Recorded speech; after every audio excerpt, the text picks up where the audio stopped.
Philosophie du devenir, extrait Les deux mondes, page 155.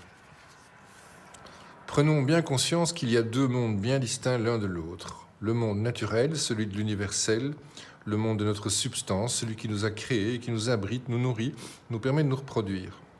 Et puis, il y a le monde que l'homme a fabriqué de ses mains, le monde social, le monde industriel, celui de l'échange, des biens, de la propriété. Nous occupons la Terre, notre existence est la suite d'une longue évolution des espèces. Nos sens, nos consciences, notre intelligence nous ont donné les facultés de nous protéger, celles d'améliorer notre bien-être, et nous ont appris à cuire la viande, à nous chauffer, nous éclairer, nous déplacer.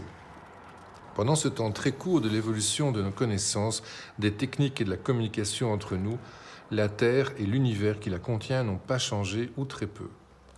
Par contre, l'écart qui fut fait entre la nature et l'homme de l'échange n'a pas cessé de se creuser, jusqu'à créer des conflits importants entre les deux mondes.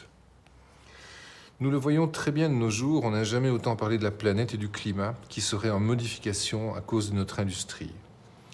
L'homme s'est tellement approprié les éléments que dès qu'il y a un phénomène naturel, il l'impute à l'homme, lui donne une explication humaine, une provenance technologique.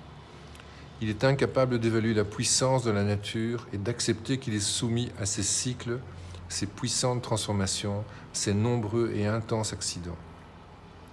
L'homme n'est plus confronté à la nature, il en oublie sa puissance et ça lui convient bien. Il élimine de ce fait un ennemi bien supérieur à lui. Mais les éléments ont raison des prévisions du pauvre homme qui, tout intelligent qu'il est, reste impuissant devant la force de la nature. Avez-vous déjà pu évaluer la force d'un cheval ? Ou avez-vous déjà essayé de soulever un arbre ? Si oui, vous comprendrez immédiatement ce que je veux dire.